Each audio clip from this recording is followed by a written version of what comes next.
Hello friends, welcome to ಐಲೆ classes, the school of competitive exams. ಇವತ್ತಿನ ದಿನಾಂಕ 5 July 2022. ಈ ದಿನದ ಪ್ರಮುಖವಾದ ಪ್ರಚಲಿತ ಘಟನೆಗಳ ಟಾಪಿಕ್ಗಳನ್ನು ಡಿಸ್ಕಸ್ ಮಾಡೋಣ.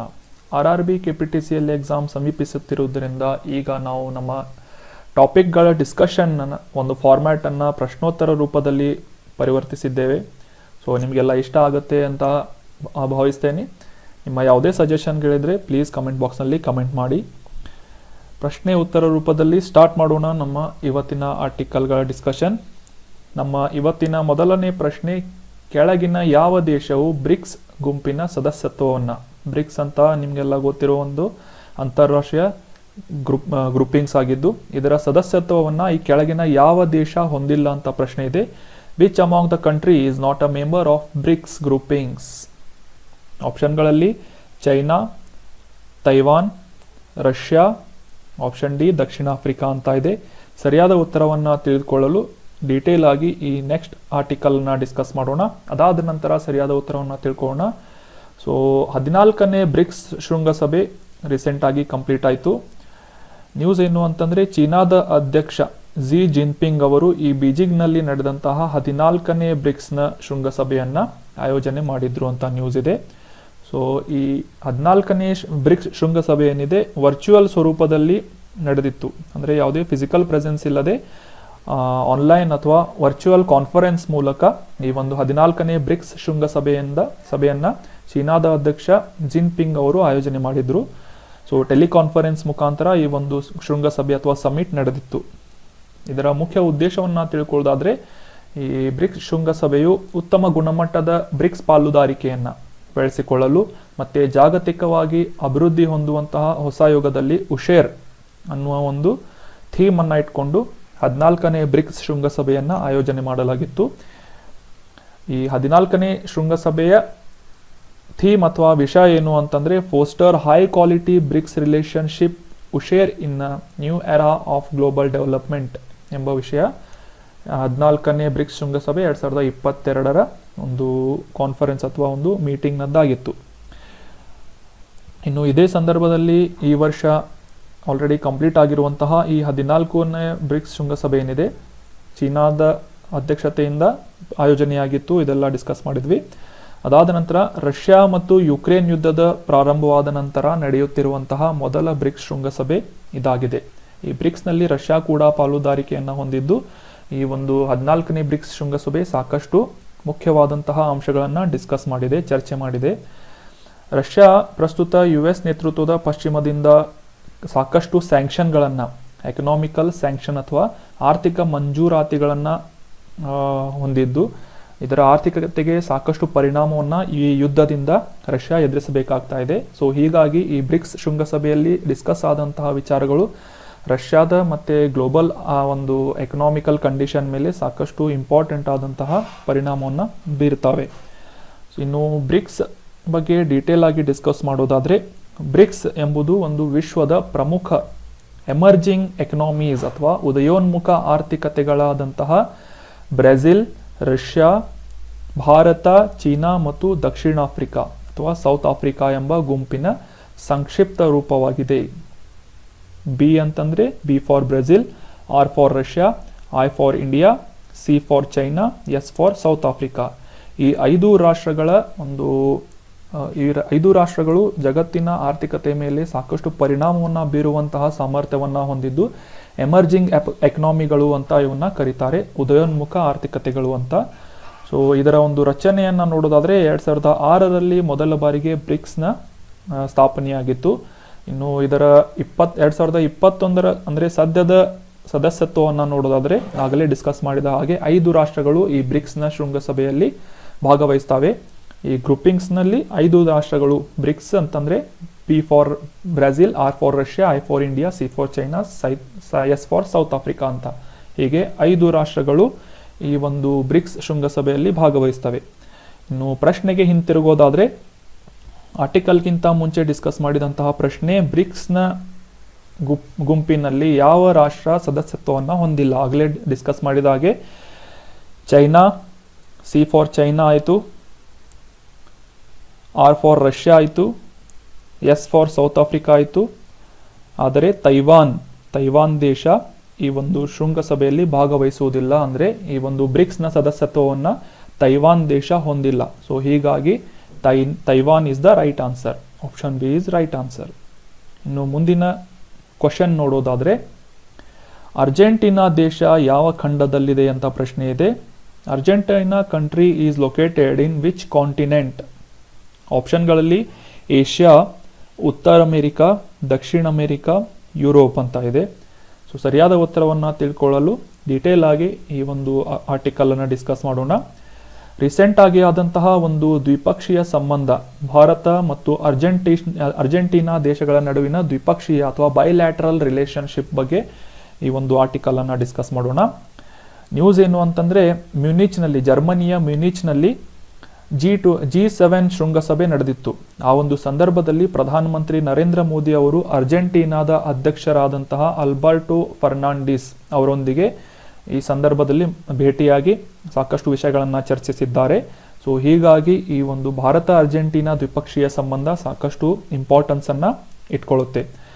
ಈ ಒಂದು ದ್ವಿಪಕ್ಷೀಯ ಸಂಬಂಧದ ಬಗ್ಗೆ ತಿಳ್ಕೊಳ್ಳೋದಾದ್ರೆ, ಉಭಯ ನಾಯಕರು ಈ ಒಂದು ಇವರುಗಳ ನಡುವೆ ನಡೆದಂತಹ ಮೊದಲ ದ್ವಿಪಕ್ಷೀಯ ಸಭೆ ಇದಾಗಿದ್ದು 2019ರಲ್ಲಿ ಸ್ಥಾಪಿಸಲಾದಂತಹ ಬೈಲ್ಯಾಟ್ರಲ್ ಸ್ಟ್ರಾಟಜಿಕ್ ರಿಲೇಶನ್ಶಿಪ್ ಅಥವಾ ದ್ವಿಪಕ್ಷೀಯ ಕಾರ್ಯತಂತ್ರದ ಪಾಲುದಾರಿಕೆಯನ್ನು ಅನುಷ್ಠಾನಗೊಳಿಸುವುದರಲ್ಲಿ, ಇಂಪ್ಲಿಮೆಂಟ್ ಮಾಡುವುದರಲ್ಲಿ ಯಾವ ರೀತಿಯ ಒಂದು ಪ್ರೋಗ್ರೆಸ್ ಅನ್ನ ಕಾಣ್ತಾ ಇದೆ ಅಂತ ಅನ್ನುವುದನ್ನು ರಿವ್ಯೂ ಮಾಡಿದರು ಅಥವಾ ಪರಿಶೀಲಿಸಿದರು. ಈ ಒಂದು ಸಂದರ್ಭದಲ್ಲಿ ಈ ಒಂದು ದ್ವಿಪಕ್ಷೀಯ ಚರ್ಚೆ ಏನಿದೆ ಸಾಕಷ್ಟು ವಿಷಯಗಳನ್ನು ಒಳಗೊಂಡಿದ್ದು. ಅದರಲ್ಲಿ ಮುಖ್ಯವಾಗಿ ವ್ಯಾಪಾರ ಮತ್ತು ಹೂಡಿಕೆ, ಇನ್ವೆಸ್ಟ್ಮೆಂಟ್ಗಳ ಬಗ್ಗೆ ಡಿಸ್ಕಸ್ ಆಯಿತು. ಅದಾದ ನಂತರ ಸೌತ್ ಟು ಸೌತ್ ಇದರ ಒಂದು ಕೋಆಪರೇಷನ್ ಬಗ್ಗೆ ಡಿಸ್ಕಸ್ ಆಯಿತು. ಅದರಲ್ಲಿ ಮುಖ್ಯವಾಗಿ ಔಷಧೀಯ ವಲಯ, ಹವಾಮಾನ ಕ್ರಮ, ನವೀಕರಿಸಬಹುದಾದಂಥ ಇಂಧನ ಅಥವಾ ರಿನ್ಯೂಯಬಲ್ ಎನರ್ಜಿ ಅಂತ ಹೇಳ್ತೇವೆ, ಪರಮಾಣು ಔಷಧ ಆಗಿರ್ಬೋದು, ವಿದ್ಯುತ್ ಚಲನಶೀಲತೆ ಅಥವಾ ಒಂದು ಎನರ್ಜಿ ಟ್ರಾನ್ಸ್ಫರಬಿಲಿಟಿ ಆಗಿರ್ಬೋದು, ರಕ್ಷಣಾ ಸಹಕಾರ ಅಥವಾ ಡಿಫೆನ್ಸ್ ಕೋಆಪರೇಷನ್ ಆಗಿರ್ಬೋದು. ಅದಾದ ನಂತರ ಆಹಾರ ಮತ್ತು ಕೃಷಿಯ ಒಂದು ಸೆಕ್ಯೂರಿಟಿ ಅಥವಾ ಭದ್ರತೆಯ ಕುರಿತಾದಂತಹ ಮತ್ತು ಸಾಂಪ್ರದಾಯಿಕವಾದಂತಹ ಔಷಧ ಸಂಸ್ಕೃತಿ ಸಹಕಾರ. ಸಾಂಪ್ರದಾಯಿಕ ಔಷಧ ಅಂತಂದರೆ ಯೋಗ ಆಗಿರ್ಬೋದು, ಸಿದ್ಧ ಸ್ಕೂಲ್ ಆಫ್ ಮೆಡಿಸಿನ್ ಆಗಿರ್ಬೋದು. ಈ ರೀತಿಯಾದಂತಹ ಸಾಕಷ್ಟು ಸಾಂಪ್ರದಾಯಿಕ ಔಷಧಗಳು ಸೌತ್ ಅರ್ಜೆಂಟೀನಾದಲ್ಲೂ ಅಥವಾ ದಕ್ಷಿಣ ಅಮೆರಿಕದಲ್ಲೂ ಕೂಡ ಇವೆ. ಸೊ ಹೀಗಾಗಿ ಅವುಗಳ ಕುರಿತಾದಂತಹ ಚರ್ಚೆಯನ್ನು ಕೂಡ ಮಾಡಲಾಗಿತ್ತು. ಮತ್ತು ಕಲ್ಚರಲ್ ಕೋಆಪರೇಷನ್ ಸೇರಿದಂತೆ ಸಾಕಷ್ಟು ವಿಷಯಗಳ ಬಗ್ಗೆ ಈ ಒಂದು ಸಂದರ್ಭದಲ್ಲಿ ಅರ್ಜೆಂಟೀನಾ ರಾಷ್ಟ್ರದ ಅಧ್ಯಕ್ಷರೊಂದಿಗೆ ಭಾರತದ ಪ್ರಧಾನಮಂತ್ರಿಯಾದಂತಹ ಮೋದಿ ಅವರು ಡಿಸ್ಕಸ್ ಮಾಡಿದರು. ಇನ್ನು ಈ ದ್ವಿಪಕ್ಷೀಯ ಬಾಂಧವ್ಯ ಏನಿದೆ ಭಾರತ ಮತ್ತು ಅರ್ಜೆಂಟೀನಾದ ರೀಸೆಂಟಾಗಿ ಎಸ್ಟಾಬ್ಲಿಷ್ ಆಗಿರುವಂಥದ್ದು. ಇದರ ಅರ್ಜೆಂಟೀನಾದ ಲೊಕೇಶನ್ ಕೂಡ ಎಕ್ಸಾಮ್ ಪಾಯಿಂಟ್ ಆಫ್ ವ್ಯೂ ಸಾಕಷ್ಟು ಇಂಪಾರ್ಟೆಂಟ್ ಆಗುತ್ತೆ. ಮ್ಯಾಪಿಂಗ್ನಲ್ಲಿ ಅರ್ಜೆಂಟೀನಾದ ಲೊಕೇಶನ್ನ ಕುರಿತಾದಂತಹ ಪ್ರಶ್ನೆಯನ್ನು ಕೇಳಬಹುದು. ಹೀಗಾಗಿ ಈ ಅರ್ಜೆಂಟೀನಾದ ಬಗ್ಗೆ ತಿಳ್ಕೊಳ್ಳೋಣ. ಅರ್ಜೆಂಟೀನಾ ದೇಶ ದಕ್ಷಿಣ ಅಮೆರಿಕಾ ಖಂಡದಲ್ಲಿ ಅದರ ದಕ್ಷಿಣ ಭಾಗದಲ್ಲಿ ಬರುತ್ತೆ. ಈ ಒಂದು ಮ್ಯಾಪ್ನಲ್ಲಿ ನೋಡ್ಬೋದು ನೀವು ಅರ್ಜೆಂಟೀನಾ ದೇಶವನ್ನು. ಅರ್ಜೆಂಟೀನಾ ದೇಶದ ಪೂರ್ವ ಭಾಗದಲ್ಲಿ ಇದರ ಕರಾವಳಿಯನ್ನು ಅಟ್ಲಾಂಟಿಕ್ ಮಹಾಸಾಗರದೊಂದಿಗೆ ಹಂಚಿಕೊಳ್ಳುತ್ತೆ. ಅದೇ ರೀತಿ ಇದರ ನೆರೆಹೊರೆಯ ರಾಷ್ಟ್ರಗಳನ್ನು ನಾವು ನೋಡೋದಾದರೆ ಅರ್ಜೆಂಟೀನಾ ಈ ಒಂದು ಮ್ಯಾಪ್ನಲ್ಲಿ ನೋಡ್ಬೋದು. ಅರ್ಜೆಂಟೀನಾದ ನೆರೆಹೊರೆಯ ರಾಷ್ಟ್ರಗಳನ್ನು ಪಶ್ಚಿಮದಲ್ಲಿ ಚಿಲಿ ದೇಶ ಬರುತ್ತೆ, ಉತ್ತರದಲ್ಲಿ ಬೊಲಿವಿಯಾ ಮತ್ತು ಪೆರೆಗ್ವೆ, ಪಶ್ಚಿಮಕ್ಕೆ ಉರುಗ್ವೆ ಬರುತ್ತೆ. ಅದೇ ರೀತಿ ಆಗಲೇ ಡಿಸ್ಕಸ್ ಮಾಡಿದ ಹಾಗೆ ಅರ್ಜೆಂಟೀನಾ ದೇಶ ಅಟ್ಲಾಂಟಿಕ್ ಸಾಗರದೊಂದಿಗೆ ತನ್ನ ಕರಾವಳಿಯನ್ನು ಹಂಚಿಕೊಳ್ಳುತ್ತದೆ. ಸೊ ಇದರ ಲೊಕೇಶನ್ ಕೂಡ ನಿಮಗೆ ಅರ್ಥ ಆಗಿದೆ ಅಂತ ಅನ್ಕೋತೀನಿ. ನಮ್ಮ ಮೊದಲೇ ಕೇಳಲಾದಂತಹ ಪ್ರಶ್ನೆ ಅರ್ಜೆಂಟೀನಾ ದೇಶ ಯಾವ ಖಂಡದಲ್ಲಿದೆ ಅಂತ ಪ್ರಶ್ನೆ ಆಯಿತು. ಸೊ ಸರಿಯಾದ ಉತ್ತರ ಆಪ್ಷನ್ ಸಿ, ದಕ್ಷಿಣ ಅಮೇರಿಕಾ. ಈ ಒಂದು ಕಾಂಟಿನೆಂಟ್ನಲ್ಲಿ ಅರ್ಜೆಂಟೀನಾ ದೇಶ ಬರುತ್ತೆ. ಅದರ ನೆರೆಹೊರೆಯ ರಾಷ್ಟ್ರಗಳನ್ನು ಕೂಡ ನಾವು ಡೀಟೇಲ್ ಆಗಿ ಡಿಸ್ಕಸ್ ಮಾಡಿದ್ವಿ. ಇನ್ನು ಮುಂದಿನ ಪ್ರಶ್ನೆಯನ್ನು ನೋಡೋದಾದರೆ, ಭಾರತದ ಅತಿ ದೊಡ್ಡ ತೇಲುವ ಸೌರಶಕ್ತಿ ಯೋಜನೆ ರೀಸೆಂಟಾಗಿ ಇದರ ಒಂದು ಆಪರೇಷನ್ ಕೂಡ ಸ್ಟಾರ್ಟ್ ಮಾಡಲಾಗಿದೆ. ಯಾವ ರಾಜ್ಯದಲ್ಲಿದೆ ಅಥವಾ ಸ್ಥಾಪಿತವಾಗಿದೆ ಅಂತ ಪ್ರಶ್ನೆ ಇದೆ. In which state India's largest floating solar energy scheme or project is established ಅಂತ option A Tamil Nadu, option B Andhra Pradesh, option C Karnataka, option D Telangana ಅಂತ ಸರಿಯಾದ ಉತ್ತರವನ್ನು ತಿಳಿದುಕೊಳ್ಳಲು ಈ ಒಂದು ಡೀಟೇಲ್ ಆದಂತಹ ಆರ್ಟಿಕಲ್ನ ಡಿಸ್ಕಸ್ ಮಾಡೋಣ. ಟೈಟಲ್ ತೇಲುವ ಸೌರಶಕ್ತಿ ವಿದ್ಯುತ್ ಯೋಜನೆ ಅಂತ. ನ್ಯೂಸ್ ಏನು ಅಂತಂದ್ರೆ, ಅತಿ ದೊಡ್ಡ ತೇಲುವ ಸೌರಶಕ್ತಿ ಯೋಜನೆಯು ಈಗ ರೀಸೆಂಟ್ ಆಗಿ ಸಂಪೂರ್ಣವಾಗಿ ಕಾರ್ಯವನ್ನ ನಿರ್ವಹಿಸಲು ಸ್ಟಾರ್ಟ್ ಮಾಡಿದೆ ಜುಲೈ 1 ಅಂತ ಕಾಂಟೆಕ್ಸ್ಟ್ ಇದೆ. ಜುಲೈ 1, 2022 ಜಾರಿಗೆ ಬಂದಂತಹ ರಾಮಗುಂಡಂನಲ್ಲಿ, ತೆಲಂಗಾಣ ರಾಜ್ಯದ ರಾಮಗುಂಡಂನಲ್ಲಿ ಸುಮಾರು 100 ಮೆಗಾವ್ಯಾಟ್ಗಳಷ್ಟು ಸಾಮರ್ಥ್ಯವನ್ನು ಹೊಂದಿದಂತಹ, ಎನರ್ಜಿಯನ್ನು ಪ್ರೊಡ್ಯೂಸ್ ಮಾಡುವಂತಹ ಸಾಮರ್ಥ್ಯವನ್ನು ಹೊಂದಿದಂತಹ ತೇಲುವ ಸೋಲಾರ್ ಫೋಟೋವೋಲ್ಟೇಕ್ ಯೋಜನೆ. ಈ ಒಂದು ಪ್ಯಾನೆಲ್ಗಳೇನಿರ್ತಾವೆ, ಈ ನೀರಿನ ಮೇಲೆ ಸೃಷ್ಟಿಸಲಾದಂತಹ ಈ ಒಂದು ಸಿಸ್ಟಮನ್ನು, ಇವುಗಳ ಪ್ಯಾನೆಲನ್ನು ಫೋಟೋವೋಲ್ಟೇಕ್ ಪ್ಯಾನೆಲ್ ಅಂತ ಕರೀತಾರೆ, ಸೋಲಾರ್ ಪ್ಯಾನೆಲ್ ಅಂತ. ಸೊ ಈ ಒಂದು ಯೋಜನೆ ಏನಿದೆ ಸುಮಾರು 100 ಮೆಗಾವ್ಯಾಟ್ನಷ್ಟು ಶಕ್ತಿಯನ್ನು, ಎನರ್ಜಿಯನ್ನು ಪ್ರೊಡ್ಯೂಸ್ ಮಾಡುವಂತಹ ಸಾಮರ್ಥ್ಯವನ್ನು ಹೊಂದಿದೆ. ಸದ್ಯಕ್ಕೆ ಲಾಸ್ಟ್ ಉಳಿದಂತಹ 20 ಮೆಗಾವ್ಯಾಟ್ನ ಅಂತಿಮ ಭಾಗದ ಸಾಮರ್ಥ್ಯದ ವಾಣಿಜ್ಯ ಕಾರ್ಯಾಚರಣೆಯನ್ನು NTPC ಘೋಷಿಸಿತು. NTPC ಅಂತಂದರೆ ನ್ಯಾಷನಲ್ ಥರ್ಮಲ್ ಪವರ್ ಕಾರ್ಪೊರೇಷನ್ ಅಂತ. ಸೊ ಈ ಒಂದು ಸಂಸ್ಥೆಯಿಂದ ಕಂಪ್ಲೀಟ್ ಆದಂತಹ ರಾಮಗುಂಡಂನಲ್ಲಿ ಎಸ್ಟಾಬ್ಲಿಷ್ ಮಾಡಿದಂತಹ ಸೋಲಾರ್ ಒಂದು ಸೌರ ವಿದ್ಯುತ್ ಯೋಜನೆಯನ್ನು, ಅದರ ಬಗ್ಗೆ ಒಂದು ಡಿಕ್ಲರೇಷನನ್ನು ಮಾಡಿದೆ. ಅದೇ ರೀತಿ ಇದು ಸೌರ ಮಾಡ್ಯೂಲ್ಗಳನ್ನು HDPE ಅಥವಾ ಹೈ ಡೆನ್ಸಿಟಿ ಪಾಲಿಥೀನ್ ವಸ್ತುಗಳಿಂದ ತಯಾರಿಸಲಾದಂತಹ ಫ್ಲೋಟರ್ಗಳ ಮೇಲೆ ಇರಿಸಲಾಗಿದೆ.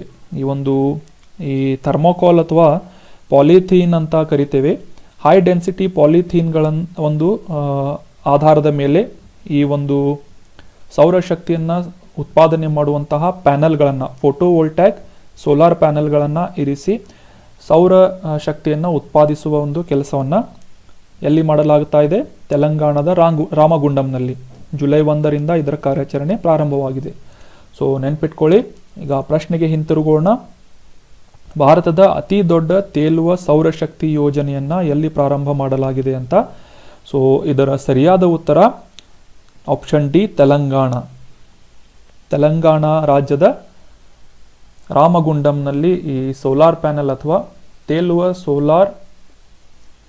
ಸೋಲಾರ್ ಎನರ್ಜಿ ಪ್ರಾಜೆಕ್ಟ್ ಅನ್ನ ಎಸ್ಟಾಬ್ಲಿಷ್ ಮಾಡಲಾಗಿದೆ. ನಮ್ಮ ನೆಕ್ಸ್ಟ್ ಆರ್ಟಿಕಲ್ ನೋಡೋದಾದ್ರೆ, ನ್ಯಾಟೋ ಶೃಂಗಸಭೆ 2022 ಆವೃತ್ತಿಯ ಬಗ್ಗೆ ಡಿಸ್ಕಸ್ ಮಾಡೋಣ. ನ್ಯೂಸ್ ಏನು ಅಂತಂದ್ರೆ, 2022 ನಾರ್ತ್ ಅಟ್ಲಾಂಟಿಕ್ ಟ್ರೀಟಿ ಆರ್ಗನೈಸೇಷನ್ ಅಥವಾ ನ್ಯಾಟೋ ಅಂತ ಈ ಗ್ರೂಪಿಂಗ್ಸ್ ಅನ್ನ ಕರೀತಾರೆ. ಇದರ ಒಂದು ಶೃಂಗಸಭೆಯ ಆವೃತ್ತಿ 32ನೇ ಆವೃತ್ತಿ ಏನಿದೆ, ಸ್ಪೇನ್ ದೇಶದ ಮ್ಯಾಡ್ರಿಡ್ನಲ್ಲಿ ನಡೆದಿತ್ತು ಜೂನ್ 28ರಿಂದ 30ರವರೆಗೆ.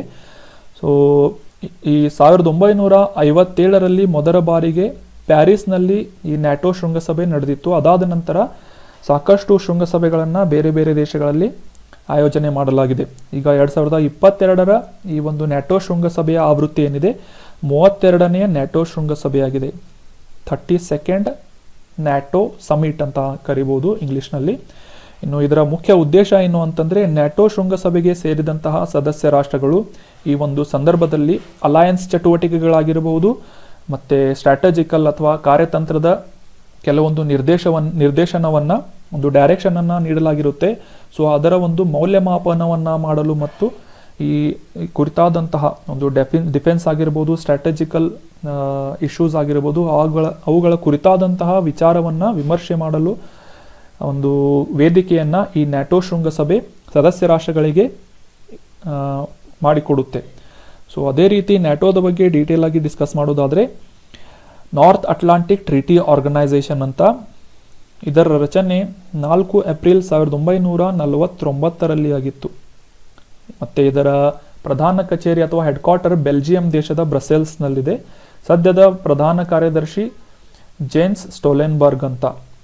ನ್ಯಾಟೋ ಗ್ರೂಪಿಂಗ್ಸ್ನ ಒಟ್ಟು ಸದಸ್ಯರ ಸಂಖ್ಯೆ 30. ನೆನ್ಪಿಟ್ಕೊಳ್ಳಬೇಕಾದಂತಹ ವಿಶೇಷವಾದ ಸಂಗತಿ ಏನು ಅಂತಂದ್ರೆ, ಭಾರತ ನ್ಯಾಟೋದ ಸದಸ್ಯತ್ವವನ್ನು ಹೊಂದಿಲ್ಲ. ನೆನ್ಪಿಟ್ಕೊಳ್ಳಿ, ನ್ಯಾಟೋ ಗ್ರೂಪಿಂಗ್ಸ್ನಲ್ಲಿ ಭಾರತ ಸದಸ್ಯತ್ವವನ್ನು ಹೊಂದಿಲ್ಲ. ನ್ಯಾಟೋದ ಕೊನೆಯ ಸದಸ್ಯ, ರೀಸೆಂಟ್ ಆಗಿ ಆದಂತಹ ಒಂದು ಸದಸ್ಯತ್ವವನ್ನು ಪಡೆದಂತಹ ದೇಶ ಯಾವುದು ಅಂದರೆ ಉತ್ತರ ಮೆಸೆಡೋನಿಯಾ. ನಾರ್ತ್ ಮೆಸೆಡೋನಿಯಾ ಏನಿದೆ ರೀಸೆಂಟ್ ಆಗಿ ಒಂದು ನ್ಯಾಟೋದ ಸದಸ್ಯತ್ವವನ್ನು ಪಡೆದಿದೆ. ನಮ್ಮ ನೆಕ್ಸ್ಟ್ ಆರ್ಟಿಕಲ್ ಡಿಸ್ಕಸ್ ಮಾಡೋದಾದರೆ ಅಂತಾರಾಷ್ಟ್ರೀಯ ಸಹಕಾರಿ ದಿನವನ್ನು ಜುಲೈ ಮೊದಲನೇ ಶನಿವಾರದಿಂದ ಆಚರಿಸಲಾಯಿತು.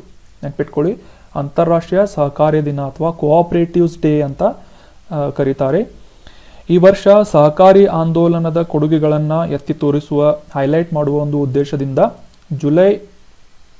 ಜುಲೈ ಮೊದಲ ಶನಿವಾರ ಅಂದರೆ ಜುಲೈ 2ರಂದು ಈ ವರ್ಷದ ಅಂತಾರಾಷ್ಟ್ರೀಯ ಸಹಕಾರಿ ದಿನವನ್ನು ಆಚರಿಸಲಾಯಿತು. ಇನ್ನು 2022ರ ಈ ಅಂತಾರಾಷ್ಟ್ರೀಯ ಸಹಕಾರಿ ದಿನದ ಥೀಮ್ ಏನು ಅಂತಂದರೆ cooperatives build a better world ಅಂತ.